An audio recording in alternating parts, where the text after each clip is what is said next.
Miss হবে না আপনার পছন্দের টিভি শো। দেখুন জি5 অ্যাপে একদম ফ্রি। এটা ময়ূরী খুব ভালো করে জানে যে তুমি যদি জানতে পারো যে ময়ূরী অসুস্থ, তুমি পৃথিবীর যেখানেই থাকো না কেন তুমি ওর কাছে ছুটে যাবে, নিজের বিয়ের অনুষ্ঠান শিখিয়ে রেখেও তুমি চলে যাবে। তোমার দিদি কিন্তু আগের বারও ঠিক এই জিনিসটাই করেছিল। ও এ বাড়িতে ঢুকে থেকে তোমার সঙ্গে বদমাইশি করেছিল, আর আমাদের ফুলসজ্জার রাতে একেবারে অস্কার উইনিং পারফরমেন্স করে তোমাকে সারা রাত ওর কাছে বসে থাকতে বাধ্য করেছে। হ্যাঁ, আমি মানছি এগুলো সব সত্যি। তার মানে তো এই নয় যে ওকে আমি ওর হালে ছেড়ে দেবো, ওর যদি আমাকে দরকার হয় তারপরেও। দেখো, আজকের এই এত বড় অনুষ্ঠান, এত সাজগোজ, এত আয়োজন, এত হইচই, এই উৎসব, এটা তো শুধু তোমার জন্য, তোমাকে ঘিরেই। সেখানে তুমি যদি এখান থেকে চলে যাও তাহলে তো অতিথিরাও নানা রকম কথা বলবে। সবাই বলবে যে তুমি কেন এত দেরি করছো, কেন তুমি এখান থেকে হাসপাতালে গেলে, এই সমস্ত কথাগুলো হবে, তাই নয়?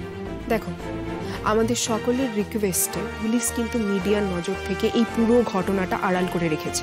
ময়ূরী আসলে কি করেছে এটা কিন্তু লুকিয়ে রাখা হয়েছে, নইলে সিঙ্গার মেঘ রায়ের উপর গুলি চলার খবর কিন্তু এত সহজে চাপা পড়ে থাকতো না। মেঘ, এখন তুমি ওখানে যাবে, এখানকার অতিথিরা প্রশ্ন করবে, ওখানে হাসপাতালের লোকজন তোমাকে এই অবস্থায় দেখবে, এই পুরো বিষয়টা কিন্তু রাষ্ট্র হবে।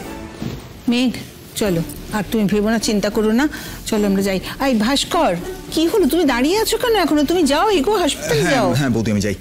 তুমি কোনো টেনশন করো না, ওখানে যিনি ডক্টর থাকবেন তার সঙ্গে আমি মেঘের কথা বলবো। হ্যাঁ, সেটাই ভালো। আর আমাকে ফোন করো, ভুলে যেও না। হ্যাঁ বৌদি, হ্যাঁ হ্যাঁ, ওকে। চলো মেঘ, আমি এগোই তাহলে।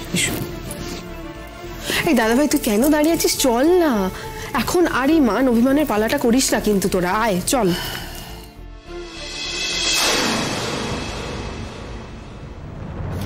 কি হলো বাপি? মেঘ, মেঘ,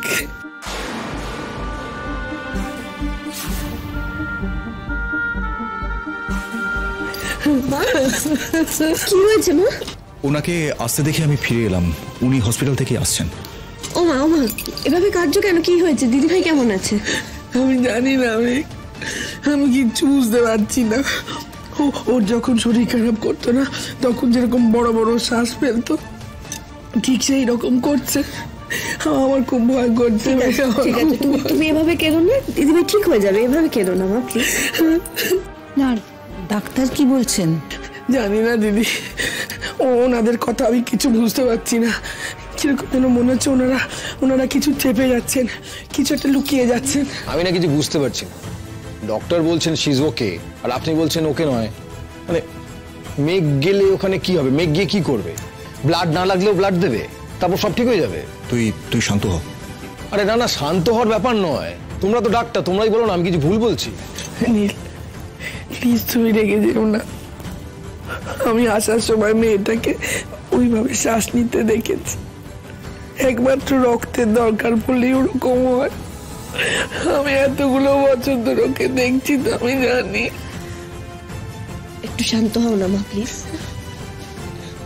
মা, আমায় মাফ করবেন প্লিজ। জি5 ডাউনলোড করুন আর সব এপিসোড দেখুন একদম ফ্রি।